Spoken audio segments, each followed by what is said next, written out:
The 100 Years' War of 1337 to 1453 between England and France was one of the longest conflicts in history and one of the bloodiest. The dynastic spat between two royal families pulled in a dozen neighbouring kingdoms and eventually turned into the central element of medieval history for Western Europe, changing the outlook of multiple facets of its society forever. One of the pivotal battles of this conflict was the Battle of Crecy that happened in 1346. The conquest of England by William of Normandy created a new reality in Western Europe, as he and his descendants were still the vassals of the French kings, but also were monarchs of a strong realm. William's granddaughter Matilda married Geoffrey Plantagenet, and by doing that added the counties of Anjou, Touraine and Maine to the domains of the English kings in France. Their son Henry II married one of the most influential women of the medieval era, Eleanor of Aquitaine, and acquired her vast duchy as a dowry. By the middle of the 12th century, the Plantagenet dynasty controlled almost half of France. Meanwhile, the domain of the French kings was tiny and their power limited. That would change with the new king, Philip II. He would use Henry II's sons against him. After the death of Henry II, Richard I, known as the Lionheart, became king. In 1189, Philip and Richard, alongside the Emperor of the Holy Roman Empire, Frederick Barbarossa, initiated the Third Crusade after the fall of Jerusalem to Saladin. However, the French king returned home in 1191 and used the absence of Richard, due to the crusade and then imprisonment, to gain more lands in France. Richard finally returned in 1194 and was able to nullify Philip's gains. Richard passed away in 1199 and his brother John, who would later be known as Lackland, became the King of England. John was a weak king, and although he received help from the Holy Roman Empire, their united armies were defeated by Philip at Bouvines in 1214. The English king was now under constant feudal pressure, and in 1215 he was forced to sign the famous Magna Carta. Philip benefited from all this, and by the end of his reign in 1223, English kings controlled only half of the Duchy of Aquitaine. The English were forced to sign the Treaty of Paris in 1259, which formalised the conquests of Philip II. This peace is considered to be one of the factors that made the 100 Years' War inevitable. France had the upper hand until the end of the rule of King Philip IV. The superstitious will claim that his persecution of the Templars and the curse of their Grand Master brought the end of his dynasty. But in any case, shortly after the execution of the Templar Grand Master, Philip died, and his three sons ruled for only 14 years combined without leaving any male heirs to the throne. That was the end of Capetian rule, and it triggered a dynastic crisis.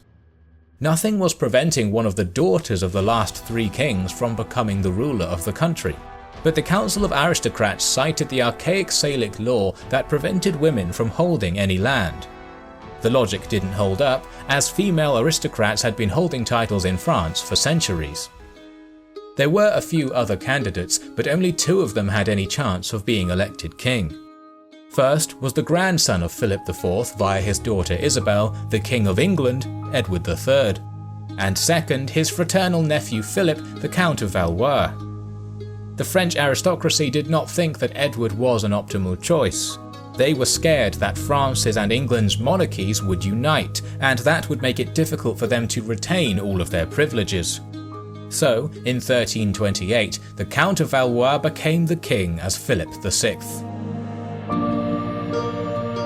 Edward seemingly agreed that he should not be King of France, as he still had problems in Scotland, and paid homage to Philip as his vassal through the Duchy of Aquitaine in 1329.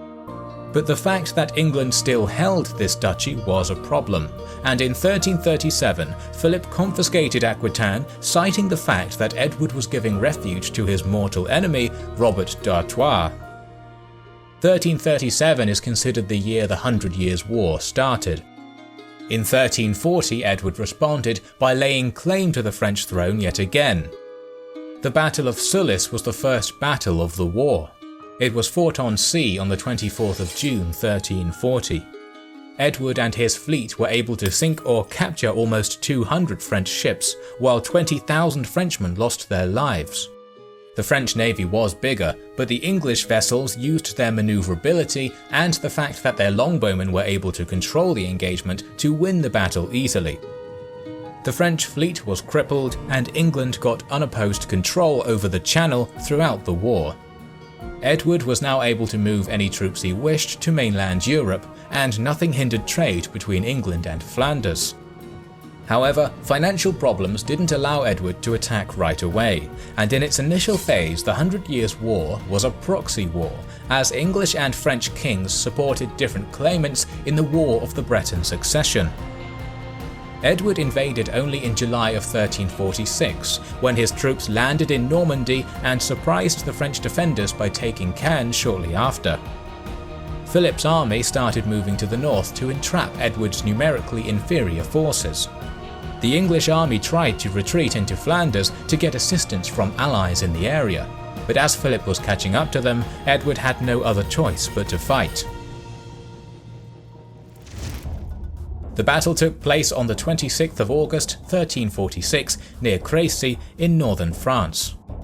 The English army was led by King Edward himself and had around 15,000 warriors, with 2,500 nobles, knights and armoured cavalry, 5,000 longbowmen, 3,000 mounted archers, 4,000 spearmen and 5 organ guns called ribaldkins. Troops from Flanders, Aquitaine and Brittany fought on their side. The army of France had Philip VI and the blind King of Bohemia John leading it, and consisted of 12,000 heavy horsemen, 12,000 infantry and 6,000 crossbowmen, for a total of more than 30,000. The English troops positioned themselves on the hill between Crecy and Wedicourt. Their army was divided into 3 groups, each with dismounted knights in the centre, spearmen in the rear and longbowmen on the flanks. The front of the English army was covered by stakes and trenches to slow down enemy cavalry. Philip's army was tired from a march, but despite any common sense, the French decided to attack as soon as they saw Edward's positions. Crossbowmen from Genoa and France formed the vanguard to start skirmishing with English longbowmen. The battle began at 5 p.m. Unfortunately for the French crossbowmen, their pavise shields were left in the baggage train, and as soon as they started moving forward, a short, very intense rain broke out. While the English longbowmen were able to detach their strings, the crossbowmen lacked this luxury. Their weapons were damaged, and their volley against the longbowmen failed, while the latter was able to rout French skirmishers lacking their pavise with a heavy counter-volley. The crossbowmen retreated under arrow and artillery fire. The French knights felt nothing but contempt for any infantry, and they killed many of the withdrawing crossbowmen. This clash within the French army created disarray, and the English longbowmen used that to damage their enemies further. By now the French knights had dealt with the retreating infantry and attacked. Their cavalry on the right flank moved against the English left. However, the obstacles and heavy arrow fire diminished the effectiveness of this attack. Many horses were killed, and knights were either forced to retreat or died without killing any enemies. The second cavalry charge started on the French left, and it was led by the King of Bohemia John, who, despite being blind, asked to be tied to his horse and pointed towards the enemy. This attack was more successful, as it reached the English units commanded by the heir, Prince Edward, known as the Black Prince. The English bowmen had to retreat behind the dismounted men-at-arms and knights. It seemed that the French were gaining the upper hand, as the banner of the prince fell and he was wounded. However, the English left was free to counterattack and charged into the right side of John's troops. The Bohemian king was killed and his soldiers routed. The French then attempted to attack 13 more times, but were repelled. The English centre under King Edward didn't fight until now.